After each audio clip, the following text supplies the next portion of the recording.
How are you, mate? You all right? Me? Yeah, I've just hit record, so we're now live. Oh, right, okay. Yeah, I'm fine. Just went and bought a baking tray, so I'm. Life and soul of living back in London, eh? The life and soul of London is my middle name. Yeah. So, what do you think No, what do you think of Borja Sainz's 6-game suspension then? I mean, what I'm really baffled by the FA at the moment. Yeah. And us, if I'm honest, it feels like we're getting a bit of a beating. And it seems like they're keeping a close eye on our games, more so than maybe others. But I know, I can't remember the QPR player. He's been banned for 3 games now, isn't he, or something? I can't remember his Sim. Is that his name or something? Yeah. Our friends were talking about it, but yeah, 6 games.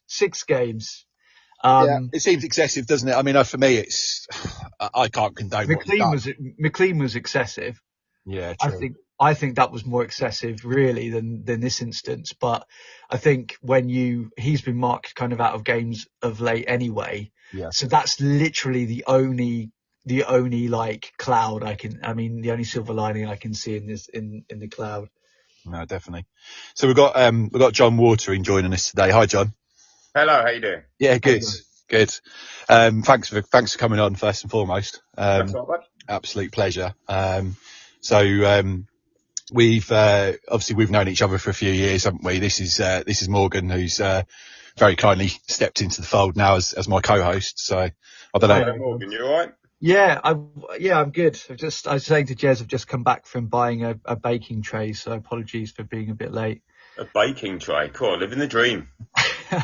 Well, it's double proofed, so. Whoa, steady on there, Morgan. I know. I'm ready to bake some extreme chat today. That's why. There we go. Oh, well, there you go. John, if you'd just like to introduce yourself to the audience, where you're from, what you do for a living, etc., and do please talk about your Chatterbix connections as well, because we're all about that on this channel. Oh, no worries. Well, yeah, my name's Jon Watering. I'm 48 years old and I live in Cornwall. Not originally from down here. I was actually originally from Norwich, where I lived there for a total of 6 days when I was born. Yeah. And then my parents moved. So, yeah, that's where where my connection to Norwich comes from. My mum and dad are big Norwich fans, but yeah, I've been living down in Cornwall now for, it'll be nearly 20 years this year. Wow. And yeah, I love it down here. I mean, you can tell by the accent, I was actually brought up in Essex. Yeah. You know, not really the Norfolk accent, but yeah, so I've been down here 20 years now. Love it down here. I currently work at Morrison's in Newquay. Yeah. Worked there since I've been here pretty much, you know, and other than that, I've recently started doing a bit of stand-up comedy, so going down that route a little bit at 48 years old now, so very old, can't be bothered to go out in the evenings. Yeah, it's all just a bit of hard work, to be honest with you, Jez. I had a gig last night. I didn't get in till gone 12, didn't get to bed at gone 2. Yeah. And this morning, I've had a bit of a nightmare, to be honest with you. I got up, took the dog out, I had all the 4 hours sleep. Yeah. I went to dry my coat 'cause it was raining. I moved the chair, put my coat on the chair to dry, and then sat down where the chair should have been and decked it on the floor and nearly knocked myself out, twatting my head on the heater. Oh, yeah, great start to the day. Yeah, well, hopefully I'm well up for this. I was going to say, hopefully it can only get better. And what inspired you to take up stand-up comedy then? What was the inspiration behind that? To be honest with you, it's something I've always wanted to do. Yeah. But to put no nice way of saying it, I didn't have the balls to do it. Right. Yeah, that massive fear of failure and whatever else. And to be honest with you, I probably wouldn't have been very good at doing it then. Whether or not I'm very good at doing it now is debatable. But last night's gig went well. They laughed. You know, I didn't get booed off and I didn't get heckled. So that's always a good sign. No rotten apples thrown in your direction either, which is always good. No. It's, as you know, Jed, my comedy is a little bit sweary and a bit blue in places. Yep. And yeah, I've got a very dodgy bit at the end. Ends with, the worst possible swear word you can think of. So I'm sure you know what that is. Yeah. Yeah. And the last 2 times I've done it twice so far, and both times I've been halfway through it and the microphone lead has dropped out halfway through doing it. So I don't know what someone's trying to tell me about that bit, but yeah, someone upstairs, if there is such a person, is clearly telling me not to say such a nasty word. This word, it wouldn't happen to be what we're doing next Tuesday, right? Well, yeah, certainly. I mean, it rhymes with hunt and bunt and funt and punt. Stunts. And things like that. And stunts, yeah. It rhymes with many, many things. This is a stunt right now, I think.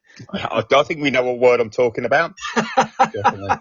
You know, I'm happy to say it on here, but I don't know if it's that kind of podcast. I'm not sure it is it, Jez? Well, kids listening. We allow some moderate words, but I think we try and keep it to a minimum, but we don't. At the end of the day, it's all about the kids, I say. Well, yeah, I'm only joking. But yeah, as I said, I live in Cornwall. I love it down here. Great. Norwich on the football team. I remember the first day I decided when I chose to start supporting Norwich because, well, as I said, we moved away from Norfolk. We moved to Alton Broad and Lowestoft when I was a kid. Yeah. And then we moved down. My dad was a accounts manager at Debenhams, and we got moved all the way down to Birmingham. Right. I was 5 years old, and that's actually when I went to my very first game. I went to West Brom away in 1982. Right. I think maybe early 83. I might have been a year out either way. We lost the match. I've got no real recollection of the game, but I have got one recollection of actually being there, and that is that we were right down on the front row. We were quite high up. I think it was above the tunnel or something. And below me, there was a woman who was serving bovril, I can only assume, or soup from a big pole. Yeah. And I had a packet of crisps, and I remember looking over and looking down and eating these crisps, and I dropped one. And it fell right in the middle of the soup, or bovril. Now, me being about 5 years old, absolutely shit myself. Yeah. Sat back and would not sit forward for the rest of the game. Other than that, I'm from memory, I believe that we lost, because I haven't looked it up, and I believe we lost. But yeah, that was my first game of going to Norwich City. And then, so we lived in Birmingham for a year. In that time, I picked up the accent. Yeah. I used to get told off for calling my mum my mum. Yeah. And whatnot, but I was only 5 years old, and we moved to Essex, and obviously the accent faded away, and I got this accent. And when we moved to Essex, a lot of people were into football, and one week everyone supported Tottenham, the next week everyone supported West Ham, the next week everyone supported Liverpool. And I remember being stabbed by the demountables in school when I was about 6 years old and saying, do you know what? I'm from Norwich, so I'm going to support them. What a twat. We've all thought that, haven't we? What an absolute bellend. Yeah. Honestly, of all the teams. Yeah. I think there's certain teams, isn't there, which obviously in your situation you could have picked like the likes of, I don't know, like West Ham, who, I mean, perhaps with West Ham fans think that sometimes, but they're a damn sight better than what we've ever been, you know, down the years, haven't they? So. You know what, Des? When I lived in Essex, I absolutely hated West Ham. Yeah.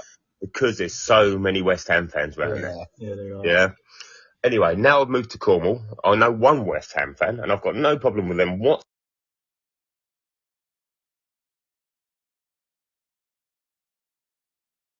On that note, that's going to be my catchphrase, Jez. I've decided. Go on.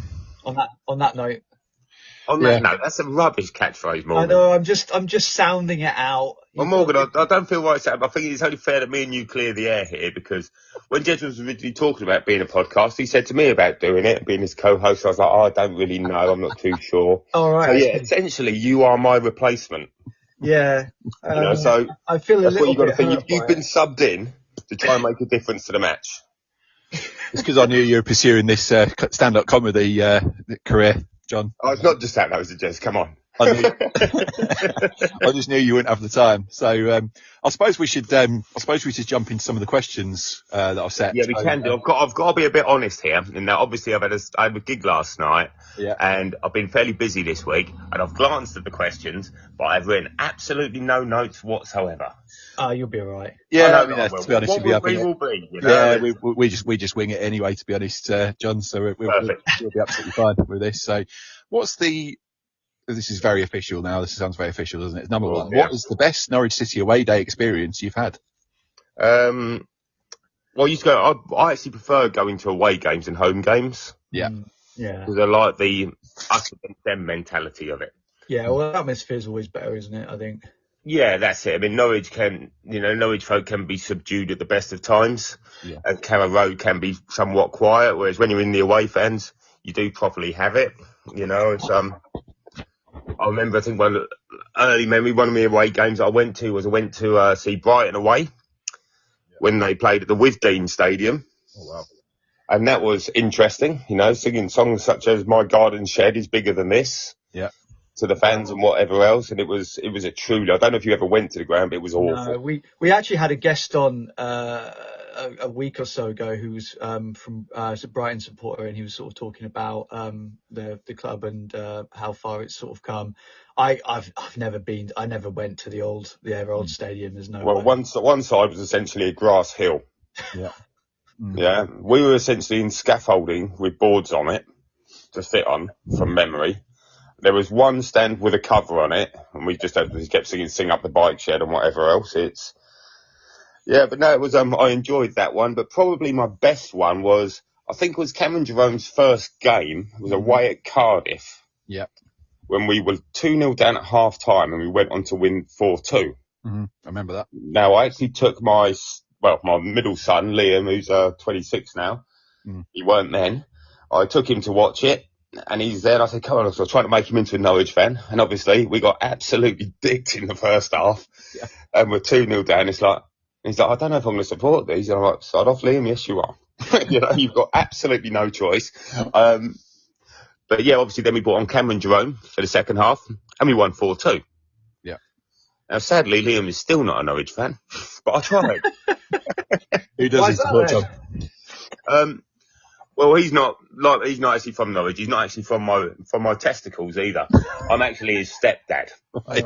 You know, so it's he doesn't really support any team. I think a lot of people in Cornwall, because there's no teams down here. Yeah.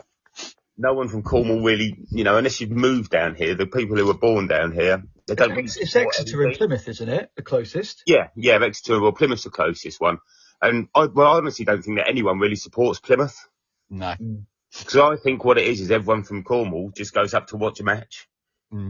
I know someone who was a Southampton fan, always told me he was a Southampton fan.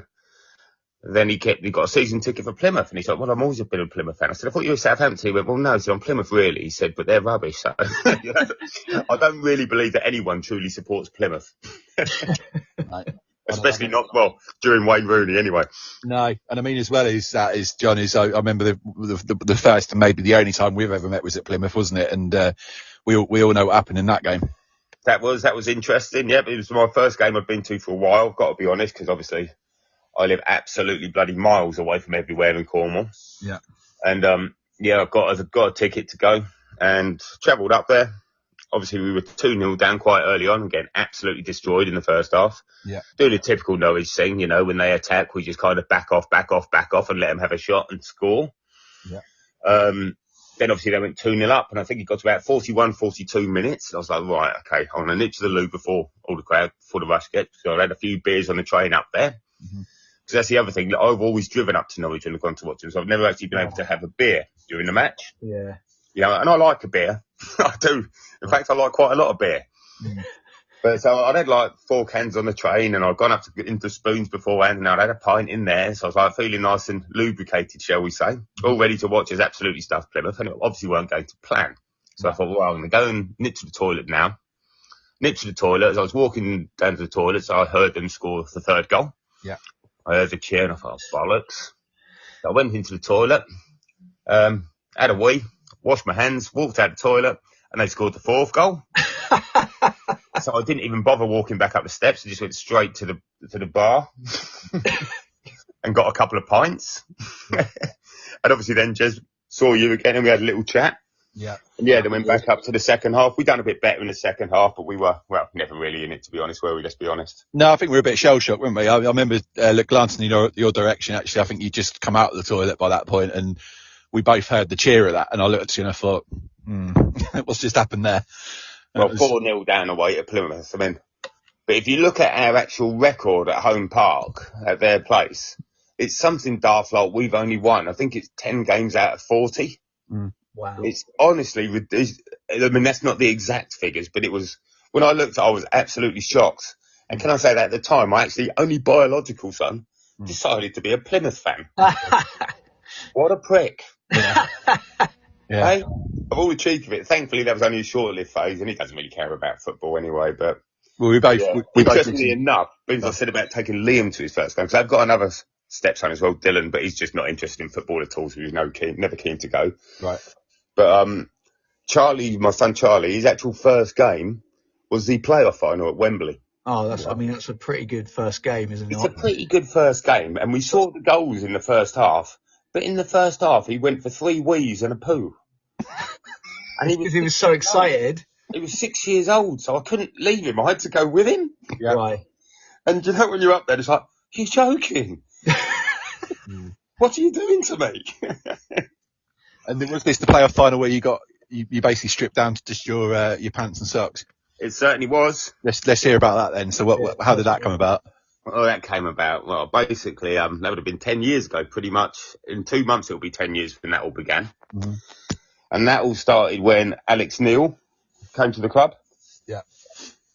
And I was getting dressed and I thought, right, come on, John, let's put on the Norwich City pants and the Norwich City socks. The pants of truth and the socks of justice, as I used to call them, or something like that. Anyway, I put them on, and before I put my trousers on, I took a selfie pointing downwards just so that you could see my pants and my legs and my socks. Yeah. And I was like, and I put it on the Norwich group that I started and run, and said, okay, lucky Norwich City pants and socks on, here we go. And we won. So I was like, oh, okay. So the next game, I again donned the pants and socks. This time I got Liam to take a picture of me in my pants and socks, which he really, really enjoyed. He's like a 13, 14-year-old, I think he'd have been 15-year-old boy at the time. He enjoyed taking a picture of his dad out in the garden in his pants and socks. And, yeah, it kind of evolved from there. And I think I did it 4 games in a row and we won every single game. Yeah. And then I think we might have drawn a game or whatever else. And then we played a midweek fixture and I forgot to do it. Yeah. And we lost that match. And then it was like, oh, my God. Pants of truth and the socks of justice have got to come out. Yeah. So what you're telling me, I started doing it every match, and I don't think we lost another match for the rest of the season. But what did you do when we got promoted? You obviously burnt those socks and pants. I'm tired. In all fairness, they were quite old anyway. Right. The truth comes out. You know, I've still got them somewhere. I didn't actually throw them out. I've still got the pants of truth. You say that. There's some holes in them now. I'm not quite as svelte as I was back then. I'm a lot more wobbly. It's all we care about is Norwich getting up the Football League. So you've got to make those sacrifices. Well, yeah, you say that. But what the problem was, yeah. Well, right, let's go back. The Norwich City fan forum on Facebook. Yeah. Yeah, I started that group off originally because, as we all know, we were probably all in the Norwich City fan club group on Facebook. Yeah. Or, as it's fondly known to all of us in the group, the shit group. Yeah. And it was basically had fans from every other team all over the country, and it was a public group, so anyone could jump on and say anything. And it wasn't a very nice place to be. So me and Colin Flack, we were having a chat, and we said we should start up our own one. So I started the forum up. I said, what should we call it? He said, the Norwich City Fan Forum. I said, righto. So we started that up.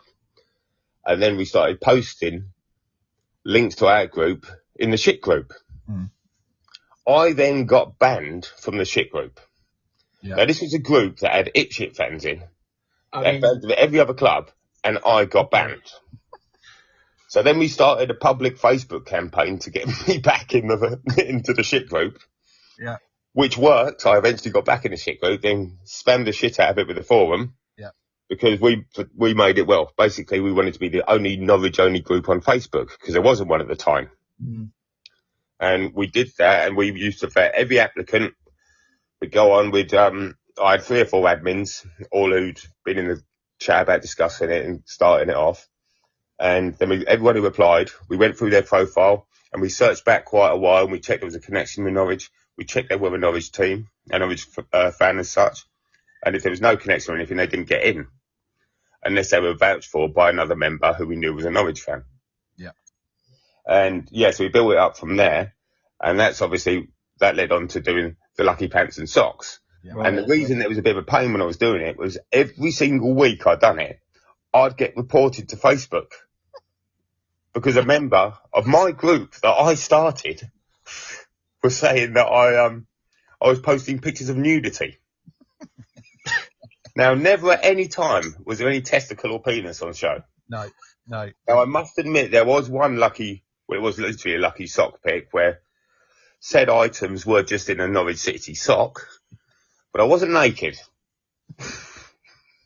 And so, yeah, that became a bit of a thing in the forum. It became very tiresome as such. You know, every week I was getting banned from Facebook for a week, or having my account restricted because someone was reporting me because they had no sense of humour.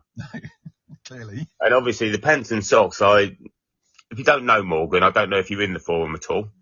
No, I'm only on the pink and. No, you see, well, you want to get out of that, mate, and come over to the proper group. Yeah. I'm not obliged to say what's the word, like when you have an allegiance. I don't have an allegiance to any particular group. Oh my God, you're so company. I've got to, yeah, of course. This is the terms and the T's and C's I signed with Jez when I signed my contract. You signed a contract, you fool. Yeah, I signed it. I pretended to sign a piece of paper. But yeah, that's why I'm here. But yeah, the lucky pants and socks, I used to get creative. There was no two pictures the same. Yeah. I had one of me in my pants and socks on a swing. I had one on a slide. I had one on a bike. I had one doing an ollie on a skateboard. That was good skills. I had one out in my street laying on my bonnet of my car from memory. Mm. And then that season we were playing Ipswich then. Mm. And through the forum I got to know a member up in Norwich, who was a season ticket holder, and he was a policeman. And he said that he wasn't using his ticket for the Ipswich game. He wondered if I wanted to go up to watch it. Yeah. So obviously I went up to watch that, and I wanted to do a pants and socks pick at the ground, obviously. Yeah. And, well, it's pretty much like when I done it at Wembley, in that I had to go up and ask a policeman first, say, look, don't arrest me. I'm not a tweaker. I'm not a flasher. I'm not going to do any harm. I'm just going to go up to the Norwich City sign there. I'm going to strip down to my pants and socks. I'm going to get some random person to take a picture of me. And then I'm going to put my clothes back on. Yeah. And that was all good and well. And he let me get away with it, and all was fine. And that was basically what happened when we went to Wembley as well, where there was a group of us.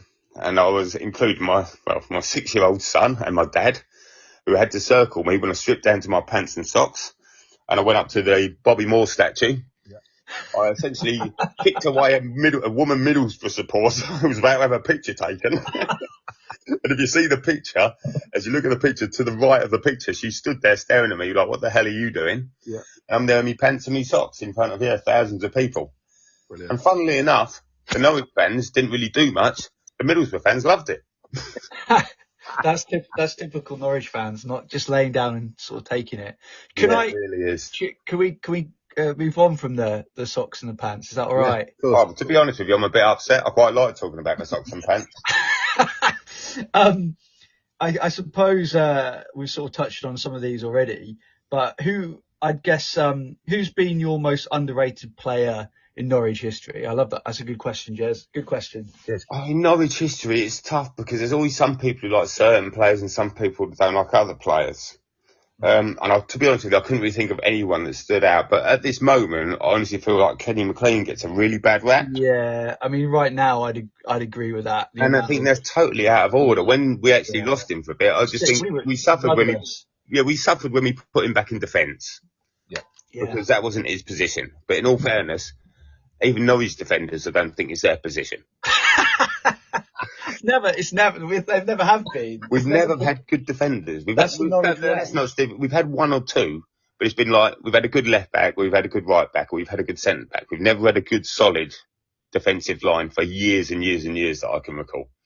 No, I mean, even in some of the recent promotion seasons, I think we've obviously got promoted, so perhaps we have been quite defensively sound, but I don't think we have, because I mean, you can say Max Aarons and Jamal Lewis were very good footballers, but you couldn't say they were good defensively. No, they could go forward. They're good wing backs. Yeah. But and I think that's why Kenny has been put in for a lot of stick. Yeah. But I think just playing that spot in between the defenders and the midfield, he just starts everything off for us. And I think he gets so much shit for it, and I just don't think it's right. And people soon forget that, don't they? Someone has a bad game, and they shout at them and shout at them and shout at them. They have a good game, and suddenly there's no praise. But that was a bit like Todd Cantwell when he was on his rise. Like he had to learn. So I'm originally from Dereham, from my sins. So obviously, like I knew I know sort of Todd's kind of background and things. So Yeah. when on his rise, you know, he sort of like would make the odd mistake, and everyone's our fans sometimes maybe. Yeah, I mean, that's the thing. We seem to be very vocal for criticising people, but when it comes to vocally supporting the team, it seems to be somewhat lacklustre a lot of the time. Yeah. You know, especially at home. I've been to see numerous home games, and, you know, as soon as we go down, as soon as the other team score, we just go quiet. Yeah. Yeah. You know, and I've been the only man stood up in the Barclay trying to start something going. But obviously, because I didn't go all the time, people look at you like, who's that weirdo? And in all fairness, I get that most days anyway, so I'm kind of used to that. Wearing those socks and pants. I just stood there in your socks and pants. And they were like, can we get rid of this guy? I think working at Morrison's, John, do they allow you to do that at Morrison's? Have you got like a Morrison's uniform, socks and pants combo? I haven't got a socks and pants combo for uniform, but yeah, I mean, I'm me, Jez. I don't care who they are. I don't care if they're my regional manager. I don't care if they're the store. I don't care. I'm the same with everyone. Basically, I give everyone shit all day, every day. Good. Staff and customers alike. That's what I like to hear. And I've got used to it now, so. They come to Morrison's for the shit. Yeah, well, they love a bit of banter, and that's basically where I test out all my stand-up bits. You know, and staff and customers. Not a bad shout, to be fair. Get some in at the store. Definitely. So how often do you mentioned there, you just said you've been to Carrow Road recently and you've been in the Barclay. I mean, how often do you get to visit Carrow Road? Right. I guess it's quite a way away from where you are. So it's 400 miles each way. Yeah. You know, it's when I lived in Essex, because then we lived about 90 miles away, and I lived there from the age of 6 up till 28 to 22 years. And we go to at least one home game a year with my mum and dad. My mum and dad are massive Norwich fans. Bigger so than me, if anything, I would have said. There was a great picture on the front of the Eastern Daily Press in 1970-something, the first time we ever got promoted to the top flight when we beat Watford away or drew with Watford. I can't remember what it was, but we got promoted to the top flight. Yeah. On the front page of the EDP was a picture of the Norwich fans in the away end. At the very front was my mum and dad holding up a big banner. Brilliant. Oh, wow. And yeah, they were massive Norwich fans. Sadly, my mum's no longer with us. But my dad still lives up in Essex and he still goes up to a few games a season. But yeah, we used to go to like 1 or 2 a season. We used to go to some of the away games up in London. Yeah. You know, I can remember going to White Hart Lane. I can remember going to a couple of others around there. I think we went to Highbury. Obviously, grounds are no longer there anymore, which is sad. So I go up to like 1 or 2 games a season kind of thing to visit my grandparents who lived up there. Mm-hmm. But since I've been in Cornwall, it's become far more sporadic, I've got to be honest. The last time I was up in Carrow Road was actually New Year's Day 2020. Mm-hmm. Okay. Crystal Palace. Yeah. I think, and that was I think that was the year VAR first started as well that season. And we scored and all started celebrating and we had to stop and the goal got disallowed. That's happened before against Palace when we got promoted under Neil. Remember that first game in Cameron Jerome scored that really class goal and he got pulled out and it was like, and after that we lost. Yeah. Yeah. No, yeah, that's a frustrating thing about football nowadays, isn't it? But yeah, so that was the last time I actually went to Carrow Road. I said the year we went up, I told you I went to watch the Ipswich match. You know, and then I went to watch the Ipswich game. I always say that, sorry. I used to get literally, my mum and dad would give me a clip around the ear if I said Ipswich. I was not allowed to say Ipswich in my house. I had to say Ipswich. That's perfectly always fine. Ipswich. I don't like saying the name. I had to get a bus to there the other day to get a train, and I said to Jez, I'm in Ipswich, and he was like, "What are you doing there?" And I was like, "I don't know." Yeah, get yourself out of bandit country immediately. Yes, it is. But yeah, so it's I said I went to the match there, and fortunately my friend couldn't go to the semi-final either, so he let me have his ticket for then. So I drove up. Obviously, I drove up the day before and I stayed in Essex with some friends, and I drove up, watched the match, and that was really frustrating for me because obviously we won. It was fantastic. I was in the Barclay end, Block D, lower tier, and I was pretty much directly behind Bradley Johnson when he struck the goal into the top corner. Right. Nice. you know, but it was from the other end of the pitch, obviously. Yeah. And remember seeing that. But the frustrating thing for me was I knew that straight afterwards I had a 400-mile journey home. Yeah. So literally the full-time whistle went and I jumped up, celebrated, and I had to run out. Because I knew that if I didn't get to County Hall quickly, it would take me another 2 hours to get out of there. Yeah. So I run all the way up Carrow Road, and I'm not a runner. I was absolutely knackered. Thought I was having a heart attack. And I was actually the second car out of County Hall car park, so that was a result. Then I had a 400-mile journey home, so I never really got the chance to celebrate with the fans or to. And that was a year as well when a load of the Norwich fans had infiltrated the Ipswich group on Facebook. Brilliant. And one of them had done a really good job to such an extent that it actually made him an admin. And so when we beat them in the semi-final, he unadminned all their admin and he adminned up all the Norwich ones. And we absolutely decimated it to the fact that that group was closed down. Amazing. Yeah, so so not very often do I get up to Carrow Road anymore, sadly. Since I've been down here, I've tried to get to a few away games. I've been to Bristol City. I've been to Cardiff, as I said. I've been to Swansea. I've been to Plymouth. And I think, and Southampton. I went to Southampton away as well once. But I think they're the only games that I've done, realistically, since I've been down here away matches. Yeah, it's quite a way. Just moving on then to the next question then, John. What's been the best piece of skill you've ever seen from a Norwich player? I've got one here, by the way, but I'll let you go first. Individual skill is hard to pick out. I mean, I'm a massive Huckabee fan. I'm a massive Houlihan fan. Yeah. And they've done some absolutely ridiculous things. Mm. You know, every time Huckabee picked up the ball and ran down the wing, there was a certain lift in Carrow Road. Yes. I think he actually said personally that he felt it as well. And he just always felt like something was going to happen, something spectacular. Mm. You know, and it's, but yeah, bar that, I can't single out any individual thing. As I said, I haven't done much research into it, sadly, because I've been a bit busy. So you've got one, Jez, you fire it away. I will. Thank you very much. So my one is against Hull City, our first promotion season under Fark. Ball was played forward by a defender, long ball forward. Buendia is standing probably, 10 yards outside the penalty box, flicks it behind his head, does like a bit of a scorpion kick. I was going to choose that one. Yeah. I can remember that now you've said so it. annoyed now. So he does a little scorpion kick, which goes to Pukki. Pukki does a little 1-2 with him. Buendia finishes it. So, yeah, that was just audacious. It was just, yeah, I mean, he was just different gravy, wasn't he? Yeah. You know, it was. Yeah. It's just I think, to be honest with you, we got so lucky with Buendia and with Pukki. Yeah. Yeah. And if we hadn't got them two players, we would have been nowhere near the team we've been for the last 5 or 6 years, without a shadow of a doubt. And I think, to be honest, you can say like the scouts done their job and whatever else, but I honestly think we lucked out.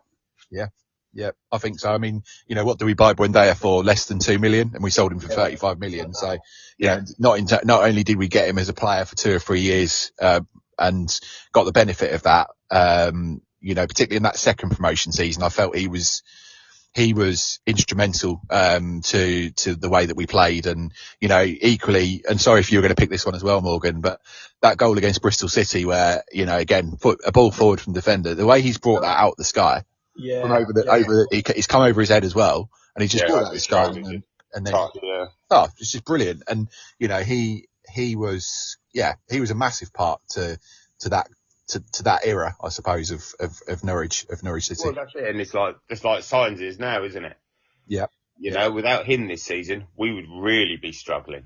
Yeah, but he's just as you came on to the pod, me and Jez are sort of talking about the situation with his ban. Yeah. And the last few games has kind of been a little bit anonymous, and I think that comes from the fact that teams have got his number now, and so have kind of been marking him out of the game. I don't know so much. I think as good a player as he is, I've got to say he has frustrated me at times. Yeah. In the fact that he gets caught offside so often. Yeah. He really doesn't time his runs very well at all. No. And like all good players, Buendia had it all. Very petulant. Very toys out of the pram, you know, lay on the floor, slapping your hands on the floor instead of getting up to when you've lost the ball. Mm-hmm. You know, I think that's a common thing with good players as such, you know. I mean, Bellamy was a classic for it at Norwich. Thought he was better than everyone else. probably was, in all fairness, at the time. But it is frustrating. But what he done, I said, obviously I haven't seen the incident, but if he did genuinely spit at a player, then I think he's kind of got off very light with a 6-game ban. So I don't think there's any place for that in sport. I mean, we was sort of saying that. Well, I felt that McLean's ban was unnecessary, but this one, and I said to Jez before this that if you know, like you said, if Sains did do that, then is that the kind of player that we want at the club moving forward? Like, because, you know, we're 4 points off playoffs now. With his ban, it might mean the difference between getting playoffs and not. And so really, I think sometimes, like you say, he's quite frustrating to watch. Sometimes he'll take stuff, he'll be quite selfish, and then it'll be one-on-one with the keeper, or he won't make the right choice, and it is really frustrating. But with what's happened, you know, do we want to kind of sign players like that moving ahead? Well, I mean, you say that, but with our budget and with the size of our club, we can't go for the tops here. We've got to take the diamonds in the rough as such. Sometimes you've got to almost think, yeah, it is a bit like that, but we've got to suck those bits up for the bits that he gives us. You know, and don't get me wrong, I said, I think spitting it, I think that's totally disgusting. As I said, there's no place for that whatsoever, and I think he fully deserves the 6-game ban. Like you said, McLean's one was soft, and that was just ridiculous, in my opinion. I don't understand. I'm still that's baffled by QPR that. for you, isn't it? You know, who, amongst the admin on the Norwich group, and we've still got a good chat group going, they are the team that, well, they're becoming quite hated. Yeah. Fall to the floor, roll around on the floor, get up high and fine now. You know, very, very shithousery tactics. Yeah. I remember the last time I think I went to Loftus Road, we lost 4-1. I think it was Farker's first season. I think Jacob Murphy or Josh Murphy, I can't remember which one, scored first, and then we just capitulated. So I don't really have a lot of good memories about playing QPR, to be fair. Yeah. So moving on then, which player would you bring back to the club in their prime? You've mentioned Huckabee, Bellamy. Who would you like to see? I mean, it's tough. I mean, to be honest, I'd probably say Huckabee. Huckabee was my favourite Norwich player. Yeah. I absolutely loved him. I remember when we had him and Crouch on loan, and we were told we wouldn't be able to sign them both, and then we were told we might possibly be able to sign one, and then it looked like we weren't going to be signing Huckabee whatsoever, and we were gutted. All Norwich fans were gutted because he brought something to the team that we hadn't seen in a while. And he really wanted to be there, and you could see that. And I remember I went down to on Boxing Day. Whenever you mention Brighton, you always feel like you should say that. And me and my mum drove down there, and we spent the day with him down there on Boxing Day. And as we were driving back home, it came over on the radio and the sports report that we'd signed Huckabee. Yeah. And I remember me and my mum going absolutely apeshit in the car, very nearly crashing. Because we were literally, you know, it was such a good feeling to finally get him. So he's one that I think, right at this moment, I think we don't really. Yeah, it would be good to have him, but I think at the moment, someone like Robert Fleck or Dean Ashton would just slide in. I mean, Flecky was a legend. You know, I don't know how old you two are, whether or not you remember. Very vaguely. I remember Fleck in his second coming, because he played for us in 2 spells, didn't he? And I remember when he came back. Ashton, you're right as well. I think he had a very positive effect. We nearly stayed up.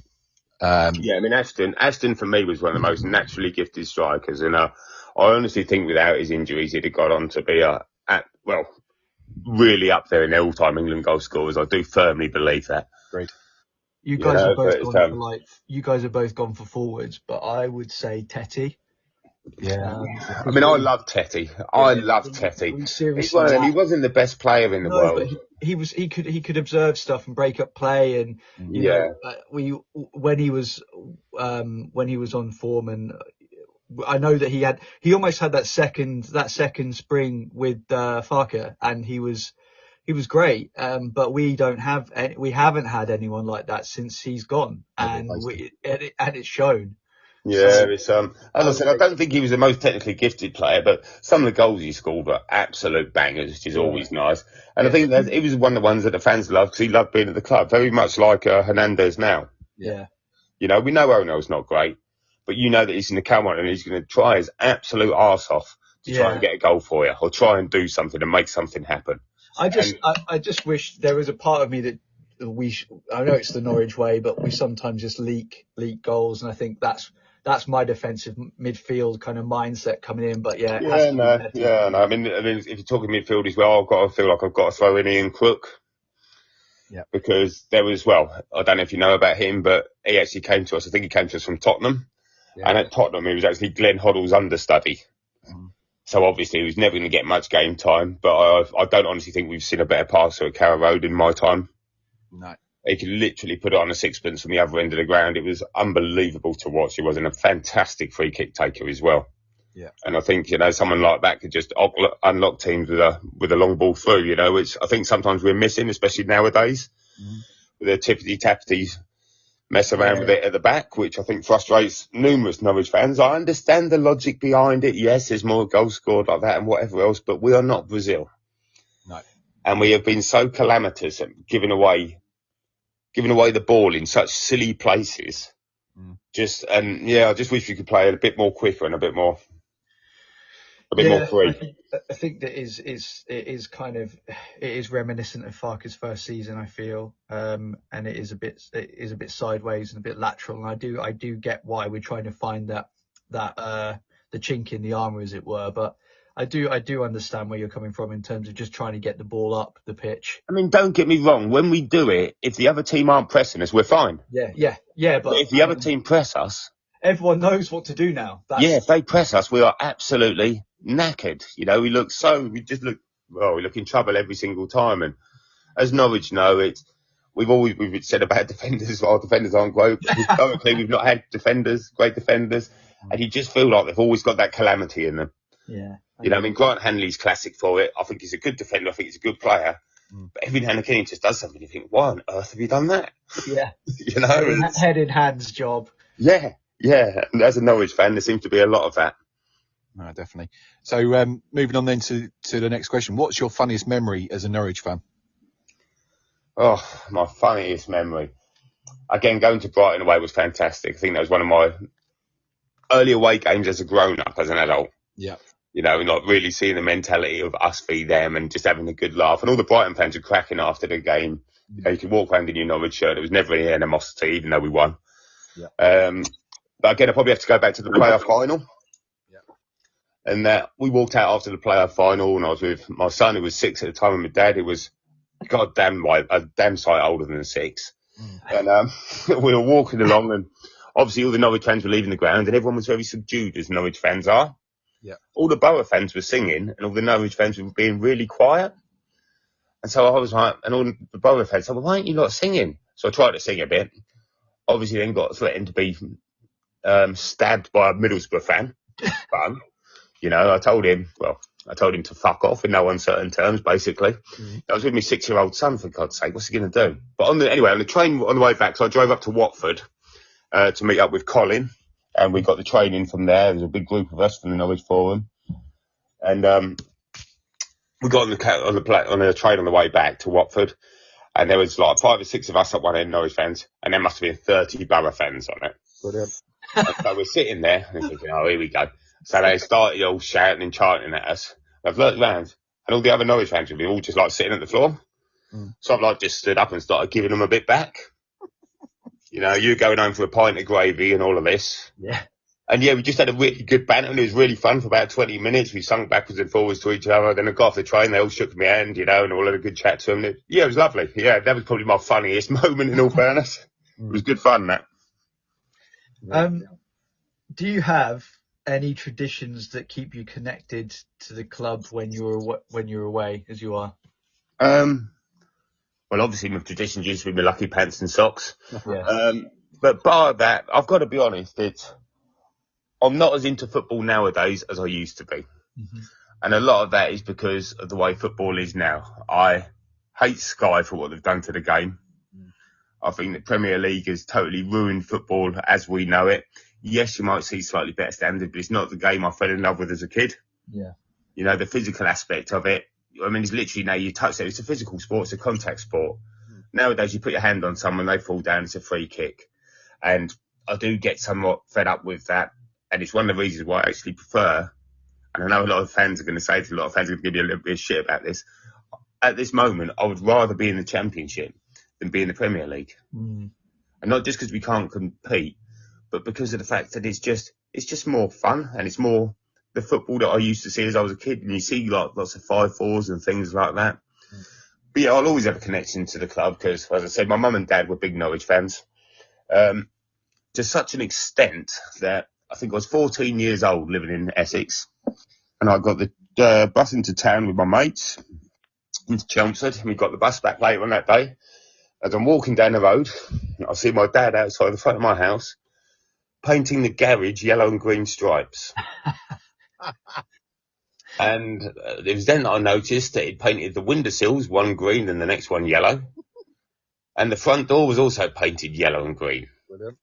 Now, as a 13, 14-year-old boy, and you go into school the next day, and you're the only Norwich fans that you know, I got quite a lot of shit about that for quite a while. So, yeah, I'll always have a very strong connection for my parents. Yeah, of course. And, yeah, I'll never support anyone else. You know, I'll keep an eye out for a few other teams, yes, but Norwich with things. But, no, I will never lose my connection to it. I'd never, ever lose my connection to it. But no traditions as such that make me, nothing like that. No, I think me and you both we talk about other clubs, and I know from my own experience of living where I live, I always look at, Luton Town, or not necessarily Watford, because I share a lot of what Luton fans think about Watford. That's probably not one for this forum. But yeah, I always look out for those. I know that Colin feels the same, and Colin lives in Watford, so he feels the same about Watford and Luton. There you go. So for me, I always look out for those. I have been to watch Luton a few times. I'm not ashamed to admit that. And obviously, I live I could probably walk to Stevenage's ground in 15 minutes from my house, but I very rarely see them. But I suppose the point I'm going to get to really is you do look out for those local teams. I know you listen to another podcast which focuses on Exeter City as well. So you don't know what you do in podcasts. It used to be called My New Football Club. Yeah, I've made. Which I come to through Chatterbix, obviously, that you mentioned at the start. David Earl, who I think is absolutely hilarious and a legend. Yeah. And so Exeter have become a team that I follow as well. Yeah. So that's my question really. Is because you live that way, do you feel you have not more of an affinity to Exeter than Norwich, but more of an affinity to Exeter because you live down there? No. Right. No, I mean, Exeter for me is still an hour and a half drive away. Of course. Right. Yeah. So it's not exactly close still. Yeah. I mean, from where you are, how many grounds can you get to within an hour and a half? Oh, bloody hell. That's a question. Probably a good, I could probably name a good 20 clubs I could get to in an hour and a half. Exactly. I could get to Plymouth. Yeah. I could get to Exeter, and I could get to Truro. Yeah. Why would you? And possibly Torquay. I actually went to watch Truro earlier this season because when I lived in Essex, I lived in Chelmsford. Yeah. And I started watching Chelmsford City for a while. I'm still a Norwich fan, but I was also a Chelmsford fan as well. And I used to go to every home game for a couple of years. And I love watching Chelmsford. And they played Truro this season, so I went to Truro because they've got their new ground now. Yeah. Because for the last 3 or 4 years, possibly longer, they've actually been playing up in Dorset. Oh, wow. Yeah. They've not had a ground. Wow. Okay. So they've got their new ground now. They played National League South and they played Chelmsford. So I was like, I've got to go and watch that. Mm-hmm. Now, sadly, Truro won. Yeah. They scored in, I think it was the 89th and the 92nd minute to beat us. Mm-hmm. And that was annoying. But yeah, but I really enjoy lower league football. Yeah. Honestly, I love grassroots football. I love the going and standing behind the goalkeeper saying, "Oh, dickhead! Oh, you're shit," and they can properly hear you. Yeah. I've been to Dulwich Hamlet a few times. That's always a good day out in southeast London. It's very trendy. But I'll even go to the park and watch a Sunday league game. Yeah, I think it's hilarious. I watched one game up there. I think the ref sent off 5 or 6 players. He was just sending people off, and it was hilarious. We were just giving the ref so much stick. I think he sent one player off and changed his mind and decided to let him come back on. Brilliant. But it was absolutely brilliant. But yeah, I can relate more to that side of football than what I can to professional football now, because the money side of things is just astronomical and it's just ludicrous. And it shouldn't be like that. It's a working men's sport. No, we should follow more of the German montage of being fan-owned. And that's what you said about Exeter, Jez. That's what else I love about that, is that they are a fan-owned club. Yeah. And I think that's fantastic, especially for the fans, obviously. But it's yeah, it's a shining light in today's age to say, yeah, you can do it. You may never be able to compete at the top level. Mm-hmm. It doesn't make you any less. No, I mean, I think like me and my friend were doing a little bit of football tourism last year, and we went to Charlton, Gillingham, went to basically most of the London clubs, and then it was we were planning to go out to like Tranmere and just see different parts of the country as well, just for fun. But you know, circumstances happened and we couldn't do it in the end. But we're going to pick it up again soon. But he lives down near AFC Wimbledon. Yeah. And a good friend of mine from Durham is actually a Dons fan. So it's a shout out to you, Ben. What, is he an MK Dons fan? No, AFC Wimbledon. Yeah. Yeah, no, he doesn't. He won't. I'm sorry, I apologise. I take that back. I was about to kick right off. But I completely agree. I think it's a lot more interesting. I've seen some really good games actually. You know, the Charlton one, they won 4-0, and me and my friend were just really excited when they scored.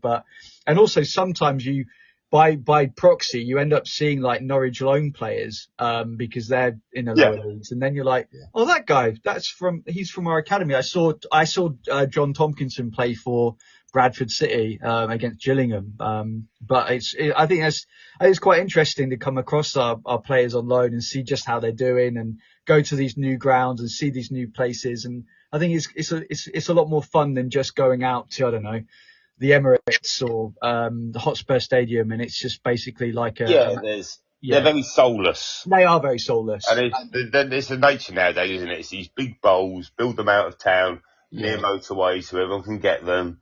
And it's not, I mean, that's one thing that I do love about Luton. I love the fact you go in through an old woman's backyard. Yes. In the away end, you know, an old school ground. Yeah. You know, walking down the terrace houses in between to go to the ground. I remember all that and I love it. Griffin Park, and like when Brentford moved to a new stadium, I was gutted because Griffin Park was so cool, and you had those pubs on every single corner, and they and Brentford fans were just really legit, and really didn't care that you were there, as in like they'd be talking to you about it, but obviously their expectations now are probably grander than they were then. But I love that old stadium. It's so Roy of the Rovers. Definitely. Yeah. I mean, the old school ground is so much better. I mean, I understand why they've got to change, but I feel like, again, it's all money, and it's taken a lot of the soul out of the game. Yeah, no, it's like I said, in the Premier League, you don't see many 3-4-3s or 5-4s. You get them in the Championship, and you get them in the League One, and you get them in League Two. You know, you get these matches, and it's more, as a fan, that's more fun to watch. Yeah, great. You know, I mean, you watch Arsenal now, and it's just keep the ball, keep the ball, keep the ball, keep the ball, keep the ball, keep the ball. Yeah. And I can honestly say, I said to someone at work the other day, I honestly don't think I know 99% of Premier League players and managers. I honestly think if they walked up to me in the street and introduced themselves, I would not have a Scooby who they were. Yeah. You know, so I've got absolutely that little interest in the Premier League. No, I think that's a fair shout, John. And I mean, just moving on to the last question then. So if you could improve one thing about Norwich City right now, what would it be? Fans. I'm sorry to throw this out there, but this is one thing I actually did think about. This is one thing that I genuinely did think about, yeah. Obviously, I started running this Norwich group about 12, 13 years ago. Yeah. And I've got to be honest, the last 3 or 4 years, I've kind of taken a step back from it because I came to realise that I love Norwich, but I don't really like the fans. And I don't mean that nastily in any way. It's just infuriating, you know, sometimes the crap you hear. And I know that all fans, all clubs will have it and all whatever else, but it's just, I find it very, very infuriating. I really do. I think we've got to caveat this, John, because obviously we've got fans that listen to this pod that are. Oh, yeah. No, don't get me wrong. Not all of them, but there's a certain it's not all of them. Right? It's just, I think, to be honest with you, I've just become, having run a group for so long and having had so many issues with so many people and seeing so many stupid things being thrown at, it's just kind of like, oh, come on. Yeah. So, that's all. All right, let me change that. Not all of the Norwich fans, but a good chunk of them. No, I think well, I was going to say there's a certain percentage of them, just to be political. But in all fairness, Jez, we're talking about on a social media platform when everyone's likes can to hide. shout, everyone likes to shout at a wall Yeah, and of thinks course there's no they do. repercussions for it. People can Yeah. hide. There's certain people that Well, are this is it. People have become very comfortable with saying shit and not getting punched in the face for it. exactly. Yeah. There's certain people that comment on that group, but then we all know the names. And not Oh yeah, I mean you get the pantomime villains, but it's not even them. Of course. so they I don't even wouldn't mind them have as much because you know what they are and you know they're going to do it every week. Yeah. At the moment, we've got Colin Woods slagging off certain players week in, week out, no matter what they do. He wouldn't. I know Colin. I don't know him. I know him through that group, but I can't imagine Colin would go down to Colney and go, all right, bro, I think you're shit. He wouldn't do it. He wouldn't do it. No, but He's happy to do it on his computer behind closed doors. But that's the thing. I think we've got a lot of fans like that when it's behind closed doors, when they're sitting there typing away or typing away on their mobile, they'll do that. But I mean, that's the thing, Jez. That personally bugs me because you know what my online persona is and what I'm like. Yeah. And then when you met me, I think you'll say that I'm pretty much the same person. Yeah, 100% you are. I take pride in being the same person online that I am in real life. Yeah. And there's not many people like that. And a lot of people, I know a lot of Norwich fans that speak out and shout out. And I've actually met them and they're like mute. They don't say a word. Yeah. And I think there's a platform for people to be saying that. But you've got to take repercussions for what you're saying as well, I think. But I mean, really, are these players shit? They're not, are they? They're like, they could run rings around us with their fitness and. You talk for yourself, Morgan. Huh? You talk for yourself, mate. I told you that I run up from Carrow Road up to the car park. Yeah. What more do you want from me? How long will it take? An hour? No, about 49 minutes. But anyway, I just want to go a bit off topic here because I thought of a couple of bits that I haven't mentioned that I'd like to throw in if I can. Of course. And that is my worst away memory. Go on. Which was the playoff final against Birmingham. Yeah, awful, wasn't And it? this might also be my funniest memory. I'm sure, well, hopefully there'll be a couple of Norwich fans who remember this.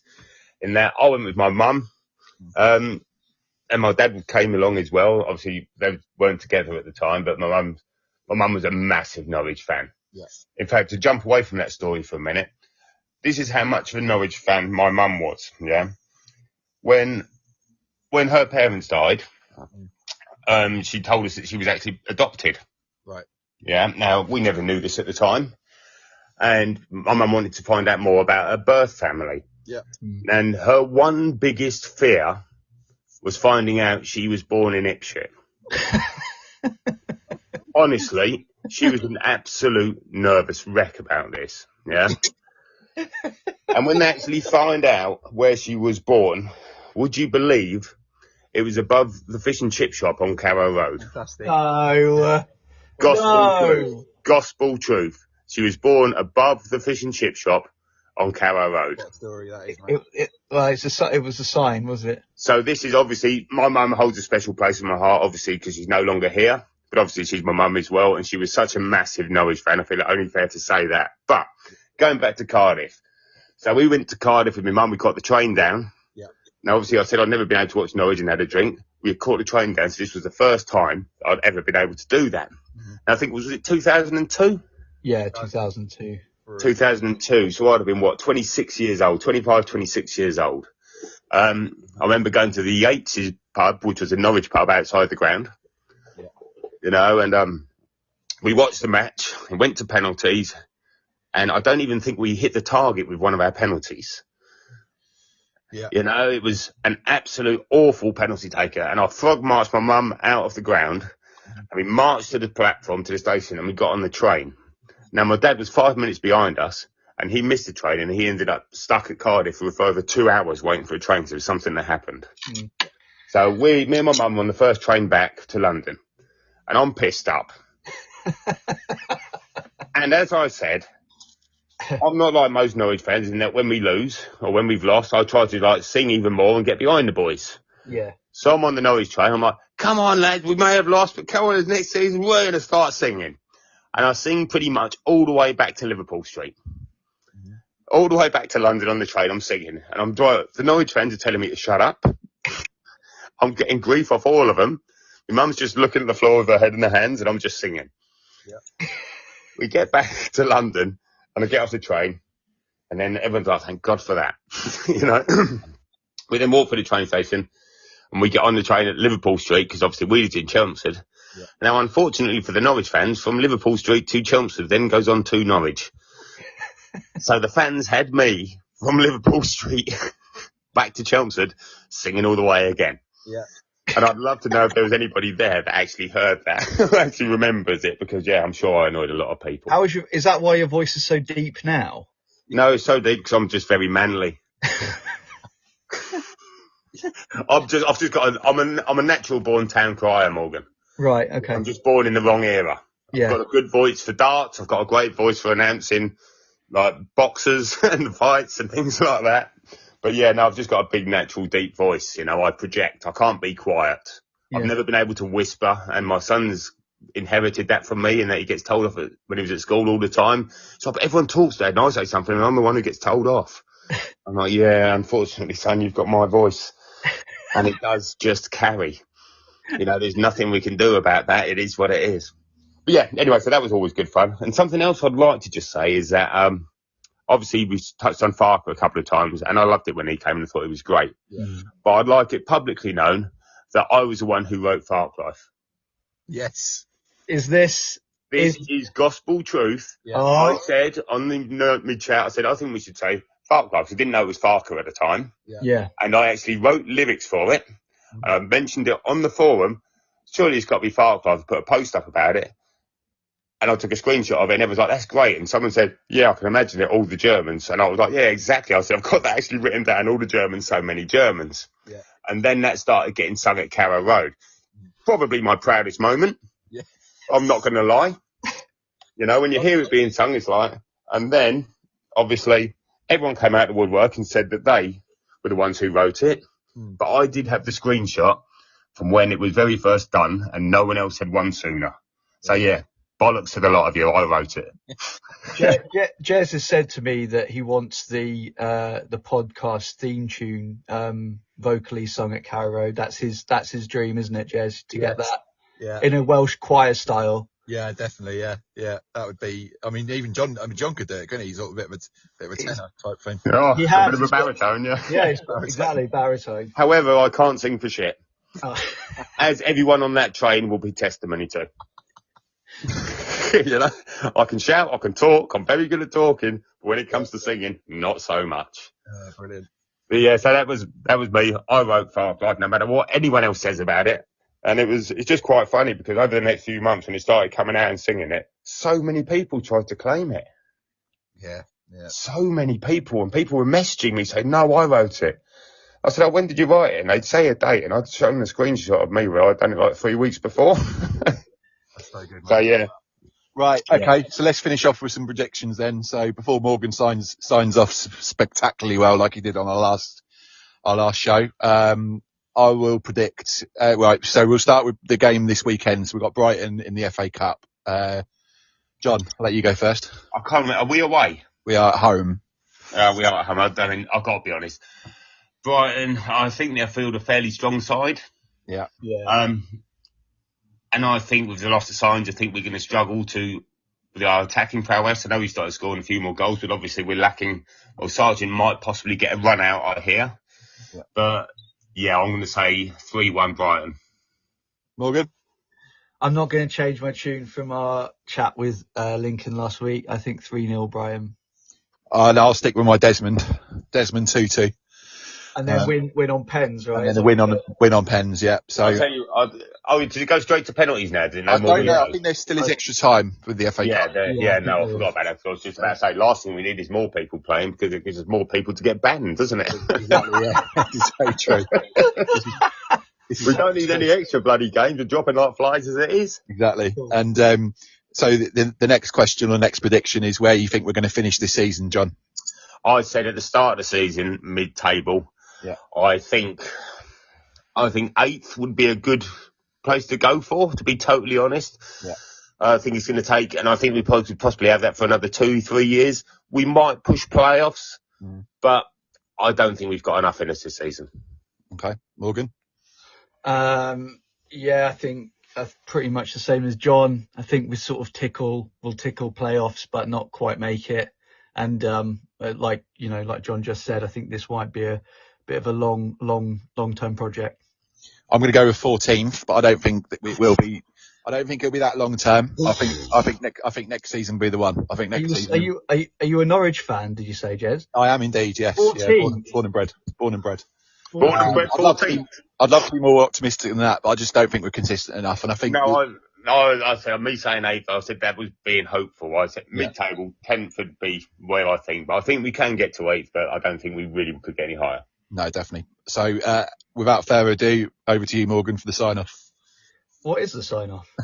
Whatever you want. While you're thinking about that, Morgan, can I just say that obviously I am doing stand-up comedy now. I'm on all socials. I'm on Jon Watering. I should have asked. Is there anyone is there anything you would like to plug?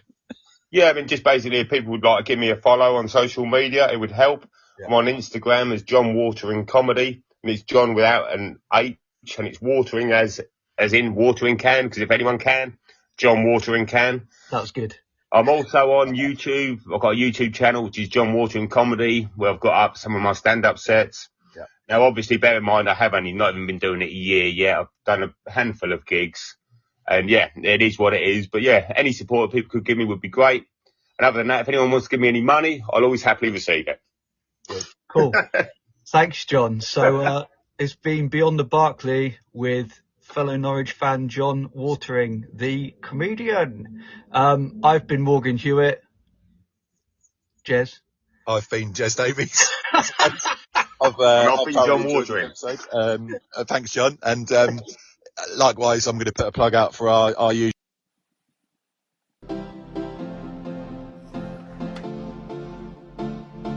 We are available on all social media channels, including Facebook, X, and Instagram. Thanks for listening, and tune in soon.